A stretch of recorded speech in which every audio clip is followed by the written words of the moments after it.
तो आज का क्वेश्चन है हमारा an electric dipole of dipole moment P।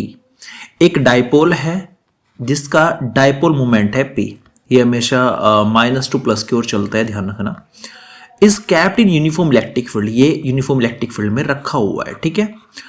The amount of work done, आपको वर्क डन निकालना है rotate from position of stable equilibrium से अनस्टेबल में पहुंचाने में। देखिए सबसे पहले कुछ कॉन्सेप्ट्स आपके मैं क्लियर कर दूं। पहला कॉन्सेप्ट तो इस बात का ध्यान रखना कि जब magnetic dipole electric dipole moment और इलेक्ट्रिक फील्ड जब सेम डायरेक्शन में रहे तो इनका एंगल कितना हो जाएगा, 0 डिग्री। तो इसको बोलते हैं स्टेबल इक्विलिब्रियम, इस चीज का ध्यान रखना।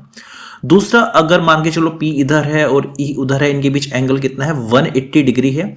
तो इस सिचुएशन में थीटा 180 डिग्री, इसको बोलते हैं अनस्टेबल इक्विलिब्रियम, अनस्टेबल इक्विलिब्रियम। और वर्क डन का जो फॉर्मूला आपको याद रखना है वो होता है P into E into cos theta 1 minus cos theta 2। अब ये क्या चीज है, P E तो आपको पता है, P है इलेक्ट्रिक डायपोल मोमेंट, E है यहाँ पर इलेक्ट्रिक फील्ड, थीटा 1 यहाँ पर है जहां पर एंगल पहले था। मान के चलो इसके रिस्पेक्ट में एंगल मापना है, ये थीटा 1 यहाँ पे था और आपने इसको उधर रोटेट कर दिया और ये यहाँ पे पहुंच गया। तो अब एंगल दूसरा कितना हो गया, थीटा 2। तो शुरुआत में जो था वो तो थीटा 1 होता है और जो बाद में हो गया चेंज करके वो थीटा 2 होता है। बस इसमें वैल्यू रखनी है आपको। तो वर्क डन हो जाएगा PE स्टेबल से, मतलब थीटा 1 कितना था, 0 डिग्री से कहाँ अनस्टेबल पे लेके गए, यानी कि 180 डिग्री पर लेके गए। तो PE सेम रखेंगे। कोस थीटा 1 की वैल्यू यहाँ पर होती है 1, कोस 180 की वैल्यू होती है -1। तो PE सेम रखेंगे। एक और ये कितना हो गया, 2 हो गया। तो राइट आंसर आ गया 2 इंटू P इंटू E। तो 2PE आंसर आ गया। तो ए ऑप्शन यहां पर सही हो जाएगा। तो इस क्वेश्चन में कौन कौन से कॉन्सेप्ट ऐसे हैं जो आपको याद रखने हैं।